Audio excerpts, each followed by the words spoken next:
বিএনপির আন্তর্জাতিক বিষয়ক সহ সম্পাদক রুমিন ফারহানা, ব্যারিস্টার রুমিন ফারহানা, আপনাকে আমাদের স্বাগত জানাই এবং আপনি আমাদের সাথে থাকছেন এবং সময় দিয়েছেন সেজন্য আপনিও আমাদের কৃতজ্ঞতা জানবেন। আমাদের সাথে আরও আছেন বাংলাদেশ খেলাফত মজলিসের মহাসচিব জনাব মামুনুল হক। আপনাকে আমরা শুভেচ্ছা জানাই, কৃতজ্ঞতা জানাই, আপনি আমাদের সাথে যুক্ত হয়েছেন, আপনার সময় দিয়েছেন, সেই জন্য আপনি আমাদের কৃতজ্ঞতা জানবেন। জি, আমরা আপনাদের একটু কৃতজ্ঞতা জ্ঞাপন করি এবং সকল দর্শকদেরকে। আমি একটু জনাব মামুনুল হকের কাছে প্রথমে যেতে চাই আপনার অনুমতি নিয়ে। তো আপনাকে কোট করেই আমরা একটি প্রশ্ন জনাব মামুনুল হককে করতে চাই। আমরা গত 3 মাসে কিন্তু আরো কিছু ঘটনা খবর পেয়েছি যেখানে রাস্তায় চলাচলরত নারীরা আক্রান্ত হয়েছেন, পোশাক নিয়ে নারীদের কটূক্তি করা হয়েছে বা হচ্ছে। এসব ঘটনায় আপনাদের ক্ষেত্রে আপনাদের সমর্থন কি আছে? অনেক ক্ষেত্রে তৌহিদি জনতার কথা বলা হয়েছে। আমি একটু শেষ করি, আমরা একটু শেষ করি। তো অনেক ক্ষেত্রে তৌহিদি জনতার কথা বলা হচ্ছে। এই তৌহিদি জনতা আসলে কারা? তাদের আপনি চেনেন কিনা, জানেন কিনা? জনাব মামুনুল হক। আপনাকে অসংখ্য অসংখ্য ধন্যবাদ খালেদ ভাই। আমি মনে করি যারা একজন নারীর বিতর্কের উত্তরে পাল্টা তর্ক দিতে জানে না, যারা সেই নারীর ব্যক্তিগত জীবন, তার সাজ পোশাক নিয়ে আলোচনায় বেশি সময় ব্যয় করে এবং মনে করে ওটাই আক্রমণের কায়দা। আজকে সম্মানিত অতিথি যে কথাগুলো বললেন, সেই কথাগুলো সমাজের খুবই একেবারে বিচ্ছিন্ন কিছু ঘটনা। আর এর বিপরীত দিকে আমরা এই দেশে এই মানে প্রকৃত অর্থে যারা প্র্যাকটিসিং মুসলিম, আমরা আমাদের বেশভূষায় এবং লেবাস পোশাকে আমরা যে কতটা এখানে নানাভাবে বৈষম্যের শিকার, হেনস্থার শিকার, তার খুব কম দৃষ্টান্তই আপনারা মিডিয়াতেও আনেন। আর আপনাদের এই সাধারণ যেই যারা মহলে চলাফেরা করেন, আপনাদের খুব কম আমার মনে হয় এটা জানাশোনা আছে। এই যে কালী পূজার যে দৃষ্টান্ত উনি আনলেন, আমি যদি এর বিপরীতে দৃষ্টান্ত আনি যে বাংলাদেশের বুয়েটের মতো একটা শিক্ষা প্রতিষ্ঠানে, সেখানে সব ধরনের গান বাদ্য ইত্যাদির অনুষ্ঠানগুলো দেদারসে হচ্ছে, কখনোই সেখানে এটা নিয়ে কখনো কোনো সময় পারমিশনের ক্ষেত্রে কোনো বিধিনিষেধ হচ্ছে না, অথচ তারা একটা কোরআনের তাফসিরের আলোচনা করতে গিয়ে অনুমতি চেয়েছিলেন। রাসূল সাল্লাল্লাহু আলাইহি ওয়াসাল্লামের জীবনী আলোচনার মতো খুব একটা সাধারণ মানের ধর্মীয় অনুষ্ঠান আয়োজন করা পারমিশন চেয়েও বুয়েটের কর্তৃপক্ষের কাছ থেকে সেই অনুমোদনটা পাননি। এটা সকল মিডিয়াতে এসেছে। ঢাকা বিশ্ববিদ্যালয়ের কথা যদি বলি, এই ঢাকা বিশ্ববিদ্যালয়ে আপনার কত বছর, কত যুগ পর্যন্ত ইসলামের নামে কোনো ছাত্র সংগঠনকে আপনারা একটা প্রোগ্রাম করতে দেয় নাই, অথচ সেখানে অন্য সব ধরনের ছাত্র সংগঠনগুলো তারা কার্যক্রম পরিচালনা করছে। কমিউনিজমের মতাদর্শের যারা, তারা করতে পারবে, অন্যান্য তারা করতে পারবে।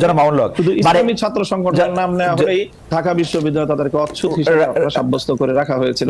এই বিষয়ে তো কোনোদিন ওনারা কথা বলেন। জনাব মামুনুল হক, একটু জানতে চাইছি যে ইসলামের নাম নিয়ে কোনো প্রোগ্রাম ঢাকা বিশ্ববিদ্যালয় হয় না, কিন্তু অন্য কোনো ধর্মীয় আলোচনার বা কোনো এরকম কোনো প্রোগ্রাম কি হয়েছে? মানে আসলে তো ইসলাম নিয়ে অনেক ধরনের প্রোগ্রাম ঢাকা বিশ্ববিদ্যালয়ে হয়েছে, সেটা আমিও জানি, ইসলামের নিয়ে অনেক কিছু হয়েছে। ব্যাপকভাবে দেখেন, প্রায় প্রতিটি হলেই খুব সুন্দরভাবে ব্যাপকভাবে সেখানে হিন্দু ধর্মাবলম্বী সংখ্যা কত সেটারও কোনো হিসাব করা হয় না। তাদেরকে নির্বিঘ্নে হলের মধ্যে জাঁকজমকপূর্ণভাবে তারা পূজার আয়োজন করছে। আমি জনাব মামুনুল হক ঢাকা বিশ্ববিদ্যালয়ের ব্যাপারটা একটু বলি। আমি একটু ঢাকা বিশ্ববিদ্যালয়ে তখন সেখানে অনুমোদন পাওয়া যায়। আমি ঢাকা বিশ্ববিদ্যালয়ের কথাটা একটু বলি। ঢাকা বিশ্ববিদ্যালয়ে আরবি, ইসলামের ইতিহাস ও সংস্কৃতি, ইসলামিক স্টাডিজ যেটা ইসলামী শিক্ষা সহ, ফার্সি সহ এবং আরো বেশ কিছু জায়গায় নিয়মিত এই ডিপার্টমেন্টগুলিতে নিয়মিত কোরআনের তাফসির, কোরআনের গল্প, কোরআনের থেকে বিভিন্ন উদাহরণ, হাদিসের বিভিন্ন রকম কথা, এগুলি নিয়ে নিয়মিত সেমিনারের আয়োজন করা হয়। নিয়মিত কিন্তু এগুলি করা হয় একাডেমিক কার্যক্রমের অংশ হিসেবে, এবং সেইটা শুধু একাডেমিক কার্যক্রমের অংশ হিসাবে না, মানে সেইটা যে সিনেট হল এর মধ্যেও অনেক সময় সেটা হয়ে আসছে, হবে, মানে সেটাতে কোনো, কিন্তু আপনি বলছেন যে এটা হয় না। আমরা ঢাকা বিশ্ববিদ্যালয়ের আমি ঢাকা বিশ্ববিদ্যালয়ের একজন অধ্যাপককে জানতে চাই, ঢাকা বিশ্ববিদ্যালয়ের অধ্যাপকরা একজন বলতে চাই। ঠিক একই ভাবে যে কালী পূজার যে ঘটনা ম্যাডাম বললেন, সেটাও অবশ্যই ঘটনা সম্পর্কে তো আমরা বিস্তারিত জানি না, হয়তো কোনো ছাত্র বিচ্ছিন্ন হবে সেই ধরনের কিছু করে থাকতে পারে। সেটাকে হিন্দু ধর্মাবলম্বীদের বিরুদ্ধে একটা অভিযান বা একটা ভূমিকা হিসাবে চিহ্নিত করার কোনো মানে আমাদের কাছে তো প্রমাণ। আচ্ছা, আমরা একটু ম্যাডামের কাছে, সে প্রকৃত অর্থে যারা দাড়ি টুপিওয়ালা মুসলমান হিসাবে ইসলাম ধর্মকে তারা সকল ক্ষেত্রে প্র্যাকটিস করতে চায়, বিশেষ করে রাজনৈতিক ক্ষেত্রে যারা আমরা ইসলামকে প্র্যাকটিস করতে চাই, আমরাই হলাম প্রকৃত অর্থে বাংলাদেশে আসলে সংখ্যালঘু, এবং আমরাই সবচেয়ে বেশি বৈষম্য এবং নানা ধরনের অত্যাচার এবং নিপীড়নের শিকার।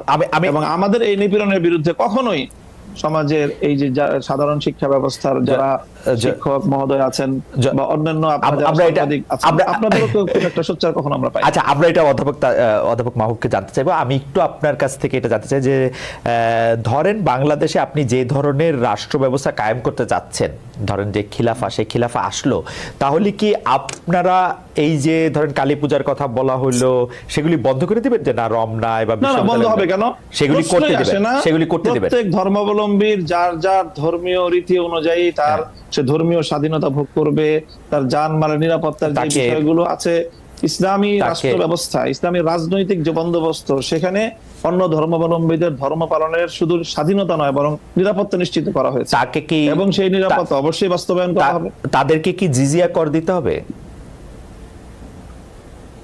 এখন আমি প্রথমেই কথা বলি যে আমরা মুসলিম কি অমুসলিম।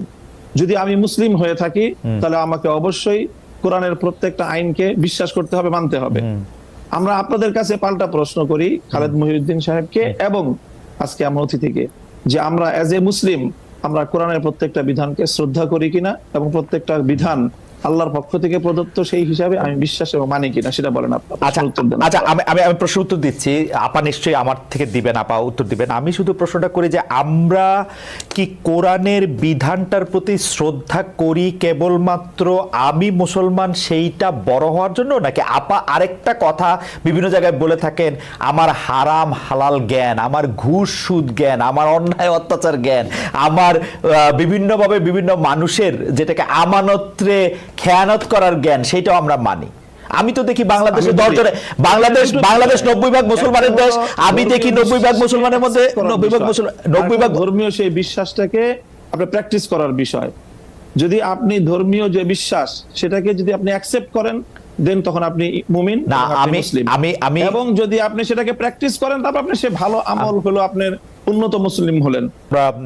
জনাব মামুনুল হকের কাছে প্রশ্ন রেখেছিলাম যে ইসলামের দৃষ্টিতে আসলে কোনটা বেশি গুরুত্বপূর্ণ, বাহ্যিকভাবে তার পোশাক আশাকের পাশাপাশি ঘুষ দুর্নীতি সুদকে আমরা আসলে বর্জন করছি কিনা, যেগুলিকে আমরা আসলে ফান্ডামেন্টাল ধরে আসছি, সেটা ক্ষেত্রে আপনার কি মতামত।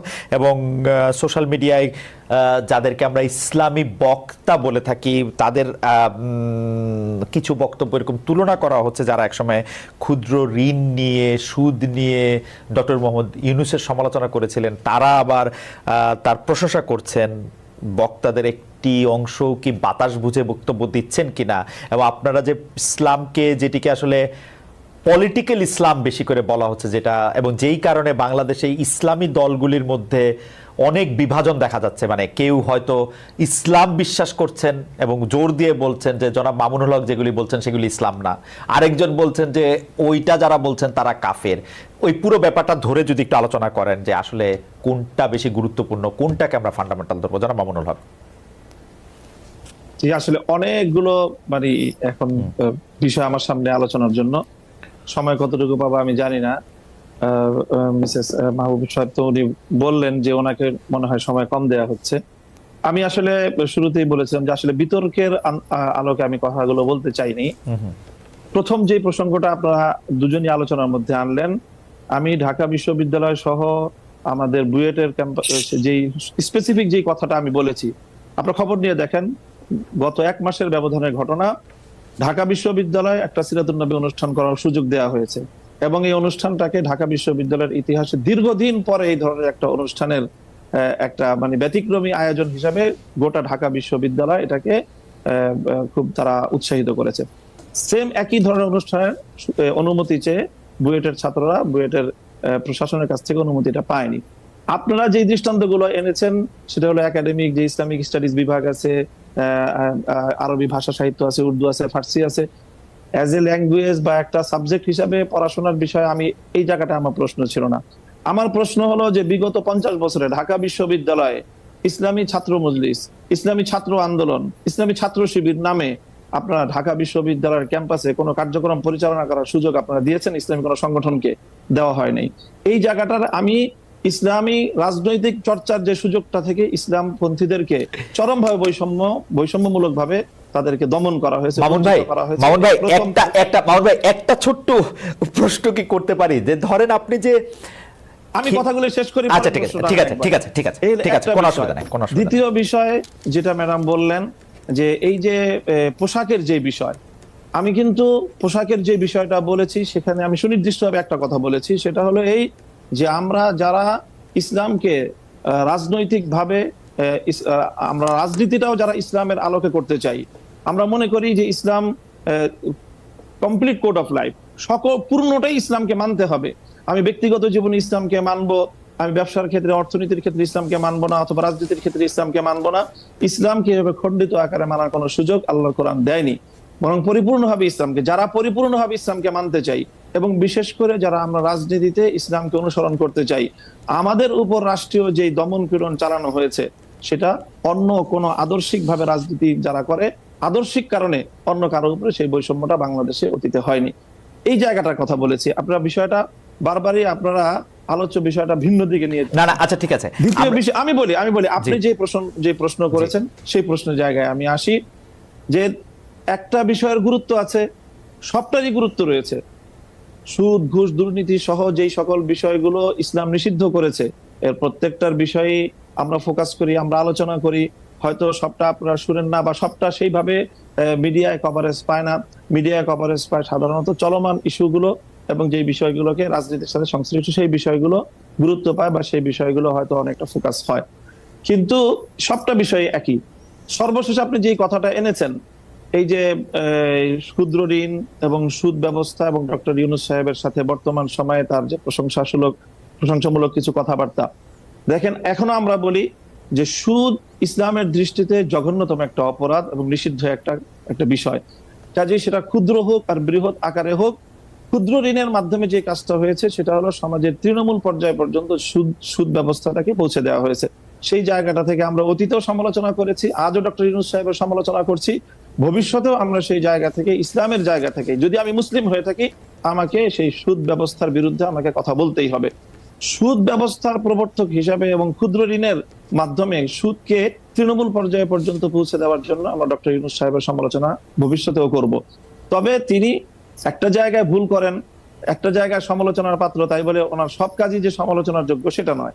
তিনি দেশের অন্যান্য ক্ষেত্রে একটা দেশকে সামনের দিকে অগ্রসর করার ক্ষেত্রে এবং দেশের বর্তমান সংকট নেতৃত্ব দিতে পারছেন। আমি একটু প্রশ্নটা করি যে আপনি ইসলাম নিয়ে যারা রাজনীতি করছেন তাদের পরিপূর্ণ রাজনীতি, কিন্তু আপনি ধরে নেন যে আমরা সাধারণ বাংলাদেশের মানুষ আমরা ফলো করতে চাই আপনাদের আলেমদের, কিন্তু আমরা তো স্পষ্ট দেখতে পাচ্ছি যে আপনারা ঈদে মিলাদুন্নবী করবেন কি করবেন না সেটা নিয়ে দুই পক্ষ, তিন পক্ষ, বহু পক্ষ, 100 পক্ষ দাঁড়িয়ে গেছে। আমি শেষ করি, এটি নামাজ কিভাবে পড়া হবে কি পড়া হবে না সেটি আপনারা আসল ইসলাম নাকি চরমনাই আসল ইসলাম, আসল ইসলাম কি আসলে আটরশি, আসল ইসলাম কি আসলে মাওলানা রাজ্জাক সাহেব, এইটা নিয়ে তর্ক ছাড়া তো আমি আর কোনো কিছু দেখি না। আরেকটা প্রশ্ন আমাদেরকে আপনার জন্য করেছেন, উনিও একজন আলেম, উনি বলেছেন যে খ্রিস্টান শাসন বলতে কি বোঝাচ্ছেন, তারা কি বাইবেল অনুসারে শাসন করছেন, এখন আমেরিকা ইউরোপ যে শাসনে চলছে সেটা খ্রিস্টান ধর্মীয় শাসন কিনা, সৌদি আরবে যা চলছে তা ইসলামী শাসন কিনা, সৌদি আরবে ছাত্র সংগঠন করার অনুমতি রয়েছে কিনা। আমি আপনার কাছ থেকে একটু খুবই ক্ষমা চেয়ে নিয়ে 2 মিনিটে একটু শেষ করতে বলছি, আমার একটু টাইম কনস্ট্রেইন আছে। প্রথম প্রশ্নটা আবার বলেন তো একটু। প্রথম প্রশ্নটা হচ্ছে যে আপনি পরিপূর্ণ ইসলাম বলছেন কিন্তু সাংঘর্ষিক, এই যে আপনি ঈদে মিলাদুন্নবী সহ যে সকল মতবিরোধপূর্ণ যে বিষয়গুলি আপনি প্রশ্ন তুললেন, দেখেন আমাদের মতবিরোধপূর্ণ বিষয় খুবই গৌণ।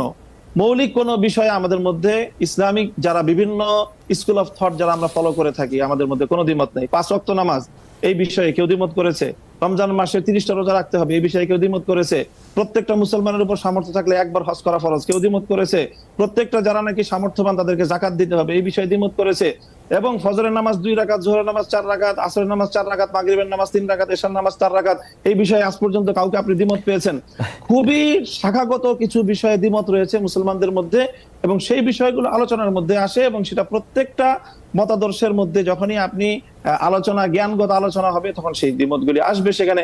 সেই বিষয়গুলি তো এটার সাথে আপনি এখানে আলোচনার মধ্যে এই প্রসঙ্গগুলি আনার কোনো প্রয়োজন নেই। ওকে, দ্বিতীয় যে প্রশ্ন আপনি করেছেন সেটা হলো যে খ্রিস্টান শাসন বলতে আমি বুঝিয়েছি এখনকার যে শাসন, পশ্চিমা বিশ্বের শাসনকে বলছি 500 বছর ধরে। এর আগ পর্যন্ত আমি যেটা বলেছি যে যে পশ্চিমা বিশ্বের এই সেকুলার রাষ্ট্র ব্যবস্থা বা রাজনৈতিক এই যে গির্জা বিপরীত যে রাষ্ট্র ব্যবস্থা পশ্চিমা বিশ্ব অনুসরণ করছে, এর আগ পর্যন্ত তাদের যে শাসন ব্যবস্থা ছিল সেটা খ্রিস্ট শাসন ব্যবস্থা ছিল। আমি সেখানে বলেছি যে সেই খ্রিস্ট ব্যবস্থা